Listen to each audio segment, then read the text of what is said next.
Viruses. What are examples of DNA and RNA viruses, and how do they differ? Are you sometimes confused and overwhelmed by the large number of virus types? Let's try and get around this by grouping viruses according to their genome and understand their corresponding characteristics. During transmission, the virus particle contains either DNA or RNA as genetic material and is surrounded by a protein shell, called a capsid, and sometimes an envelope. Once the virion penetrates the host cell, the viral genome is unpacked, resulting in the hijacking of the host cell's transcription and translation machinery. The interaction between the host and virus depends on the nature of the viral genome. Therefore, it helps to distinguish viruses according to their genome. The virus classification system based on genome structure is the Baltimore Classification.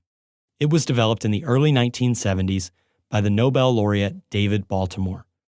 According to this classification system, viruses are separated into 7 groups. Let's start with a relatively simple case: a viral genome similar to the genetic material of the host, double-stranded DNA, or in short, dsDNA. Many viruses belong to this first group, including adenoviruses, herpes viruses, pox viruses, polyomaviruses, and papillomaviruses. Most viruses in this group are usually required to deliver their genome into the host nucleus, where it can be transcribed by the host's infrastructure. It should be noted that the viral DNA stays as a separate module and doesn't fuse with the host cell DNA. Let's use another simple example for RNA viruses, namely a virus with a positive sense, in short, plus, single-stranded, in short, SS genome. The viral genome can remain in the host cell's cytoplasm and either functions as messenger RNA and is translated into protein or is transformed into messenger RNA. RNA viruses require their own RNA polymerase to replicate their genomes, as the host cell is unable to replicate the RNA template and doesn't possess a suitable enzyme. Positive sense single-stranded RNA viruses belong to Group 4 of the Baltimore Classification System. Notable examples include the rhinoviruses, the primary cause of the common cold, as well as the hepatitis A and C viruses. Viral genomes are diverse in size and structure and can consist of positive sense, single-stranded DNA, as found in parvoviruses, classified as Group 2 viruses. As host cells can't use single-stranded DNA for replication or transcription, these single-stranded viruses also transport proteins required for converting their DNA into double-stranded DNA. This is also the case for the hepatitis B virus genome, which is circular and contains gaps. These gaps are due to the incomplete synthesis of the positive strand. The positive strand gaps need to be filled in accordance to the intact negative strand before DNA processing in the host cell nucleus. Hepatitis B virus belongs to Group 7 of the Baltimore Classification System, which was only added to the system at a later stage as the genomic nature of the virus was unknown at the time. Viral RNA is comparably diverse and can also be double-stranded. A notable example are the rotaviruses, which fall under Group 3 of the Baltimore Classification System.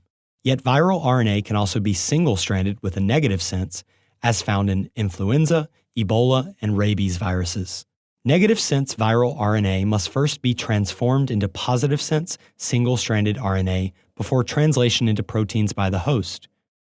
Interestingly, some positive sense single-stranded RNA viruses, such as poliovirus and Zika virus, go through a stage in which their genome is transformed into negative sense RNA before being transformed back to messenger RNA. A very special ability can be observed in the retroviruses, which include human immunodeficiency virus, in short, HIV. The name retrovirus indicates that its positive sense single-stranded RNA genome is converted into DNA. This process is mediated by an enzyme present in the virus termed reverse transcriptase. The viral DNA is permanently integrated into the DNA of the host cell, which can be transcribed upon gene activation. Retroviruses belong to Group 6 of the Baltimore Classification System. So what are some advantages of having a DNA or RNA genome? DNA genomes are generally larger than RNA genomes, meaning that the information storage capacity is greater. This is beneficial as viruses with a large genome are usually less dependent on their host. On the other hand, DNA replication is much slower than RNA replication. But most importantly, DNA viruses are confronted with many elaborate repair mechanisms in the host cell because host DNA is intended for the long-term storage of genetic information. In contrast, the host cell's RNA is a short-lived molecule and consequently more likely to be degraded rather than repaired upon damage. Therefore, there are no elaborate repair mechanisms in cells enabling RNA viruses to mutate at a higher rate than DNA viruses. The transcription error rate in DNA is approximately 1 error in each 10 to the 7 nucleotides, whereas in RNA the rate is 1 error in each 10 to the 3 to 10 to the 4 nucleotides.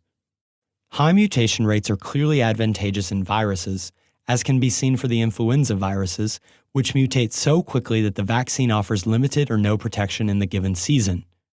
This is also reflected in the eradication of smallpox. Eradication was only possible by extensive vaccination of potential human hosts, combined with the virus's inability to evade the sudden emerging immunity through mutation. In the next episode, we'll be taking a detailed look at the different viral life cycles of DNA and RNA viruses.